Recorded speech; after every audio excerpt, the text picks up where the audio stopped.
दोस्तों, बेवफा इंसान और स्वार्थी इंसान, अगर ऐसा इंसान आपकी जिंदगी में आ जाए तो क्या आप उसे अपने साथ गलत करने के लिए माफ कर पाएंगे?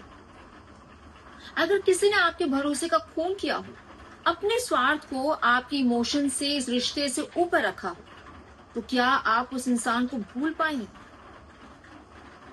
अगर आपका जवाब है नहीं, तो आज की ये कहानी आपके लिए है। नमस्कार दोस्तों, मैं हूं आपकी अपनी जयश्री। हमारे YouTube चैनल लव लाउंज में आप सभी का स्वागत है।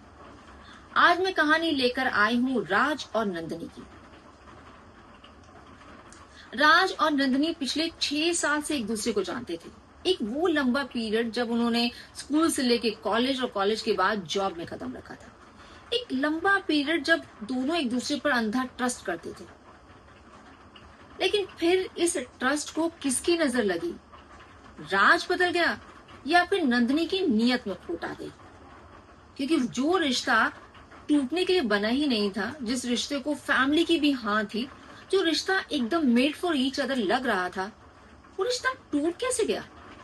दो लोग जो एक दूसरे के बिना रह नहीं पाते थे, 6 साल साथ होने के बाद भी, जिसमें किसी एक भी पार्टनर ने दूसरे को ग्रांटेड नहीं लिया था, फिर आखिर उनमें से कौन सा वो शख्स था जो सेल्फिश भी निकला और बेवफा भी?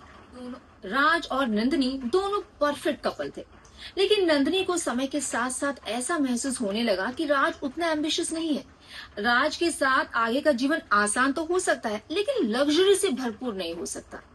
नंदिनी काफी एम्बिशियस थी और अपने करियर में काफी अच्छा कर रही थी। राज लाइफ में सेटल था क्योंकि उसकी जिंदगी में वो सब कुछ था जो उसे चाहिए था। हर इंसान की अपनी अपनी नीड और सेटिस्फैक्शन लेवल होता है।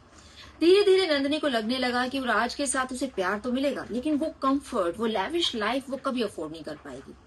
इसीलिए यहाँ पर मेन कल्प्रिट निकली नंदिनी। उसने धीरे धीरे राज को इग्नोर करना शुरू कर दिया। इनफैक्ट बीच में जैसे उसे एक इंटर्नशिप का मौका मिला, वो सिंगापुर चली गई, लिटरली 1 साल के लिए। और जाने से पहले उसने सिर्फ राज को बताया। उसे पूछना, उसे सलाह मशवरा करना जरूरी नहीं समझा।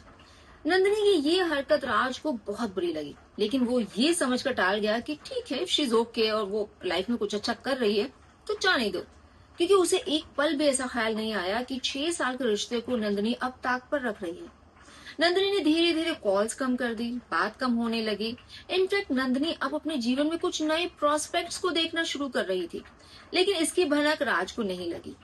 जब तक राज के एक दोस्त आरव ने राज को फोन करके नहीं बताया कि नंदिनी इस वक्त किसी एक लड़के को डेट कर रही है, जो यहाँ के सबसे बड़े बिजनेसमैन का बेटा है।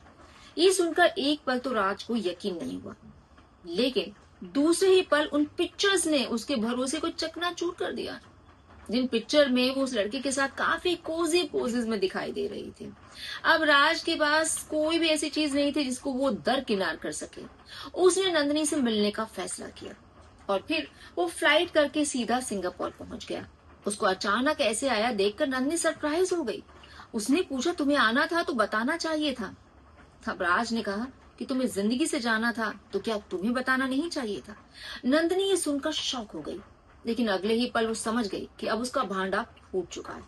उसने सीधे सपाट लफ्जों में राज को कह दिया कि देखो, प्यार अपनी जगह है, लेकिन जिंदगी में कंफर्ट अपनी जगह है। मैं वही मिडिल क्लास जिंदगी तुम्हारे साथ आगे कंटिन्यू नहीं करना चाहती। मैं जानती हूँ कि तुम मेरे लिए लॉयल हो, मुझे बहुत प्यार करते हो, लेकिन मुझे इससे ऊपर बहुत कुछ चाहिए। और जिससे मैं प्यार करती हूँ वो बहुत रिच है, वो मुझे जिंदगी में वो सब दे सकता है जो मैं चाहती हूँ। राज ने एक आह भरी और उसे ऑल द बेस्ट कहकर वो वहां से चला गया। राज को लिटरली 1 साल लगा नंदिनी को भूलने में। उसे लगा नंदिनी लाइफ में सेटल हो गई, ठीक है चलो। बहुत बार दोस्तों, जिनका बड़ा दिल होता है ना, वो माफ भी कर देते हैं। तो राज ने बड़ा दिल होकर नंदिनी को माफ कर दिया। लेकिन ये क्या, 1 साल होते ही जैसे वो उस रिश्ते से बाहर निकला था, नंदिनी का कॉल आया। अब नंदिनी उसे क्या चाहती थी? क्या कुछ बाकी रह गया था? कुछ बाकी नहीं रह गया था, कहानी कुछ और ही थी। नंदिनी ने राज को कहा कि वो इस शादी से बाहर आना चाहती है, क्योंकि ये इंसान वैसा नहीं निकला जैसा उसे लगा था। ही इज वेरी एग्रेसिव, बहुत गुस्से वाला है, बहुत पजेसिव है, और उसके रिश्ते में घुटन महसूस हो रही है। उसके पास सब कुछ है, लेकिन वो जी नहीं पा रही है। तब राज ने अजीब तरीके से हंसते हुए कहा, लेकिन तुम्हें तो वही सब चाहिए था। तब नंदिनी फोन पर रोने लगी। उसने कहा, मैं अगले हफ्ते सिंगापुर आ रही हूँ, मैंने डिवोर्स के लिए फाइल कर दिया है, मुझे मिलना है तुमसे। आप राज की जगह होते तो क्या करते?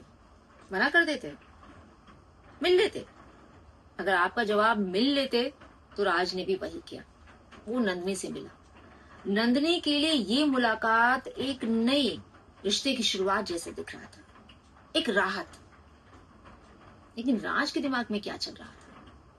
नंदिनी ने राज का हाथ अपने हाथों में लेते हुए कहा, आई एम सॉरी, मुझे माफ कर दो, मैंने तुम्हारी अच्छाइयों को सेकेंडरी समझा, इन मेटेरियलिस्टिक चीजों में मैं खो गई। मैं उसे डिवोर्स लेकर तुमसे शादी करना चाहती हूँ, क्या हम दोबारा एक हो सकते हैं? राज ने नंदिनी का हाथ झटके से हटाया और कहा, दिल और भरोसा एक बार टूट जाए ना नंदिनी, तो वो जुड़ता नहीं है। मैंने बहुत कोशिश की तुम्हें भुलाने की, और बहुत मुश्किल से मैं तुम्हें भुला पाया हूँ, लेकिन तुम्हें माफ करना मेरे लिए पॉसिबल नहीं है। मैं दोबारा से तुमसे वो प्यार नहीं कर पाऊंगा, वो भरोसा नहीं कर पाऊंगा, तो इस रिश्ते का आगे कुछ और हो जाना पॉसिबल ही नहीं है। राज ने कॉफी का बिल चुकाया और वो वहां से चला गया। नंदिनी के पास उसे जाते हुए देखने के अलावा और कोई चारा नहीं था। लेकिन इसमें राज की कोई गलती नहीं थी। ये गड्ढा खुद नंदिनी ने खोदा था। इस गड्ढे में गिरने का जो दर्द है वो उसे अकेले ही तो झेलना पड़ेगा।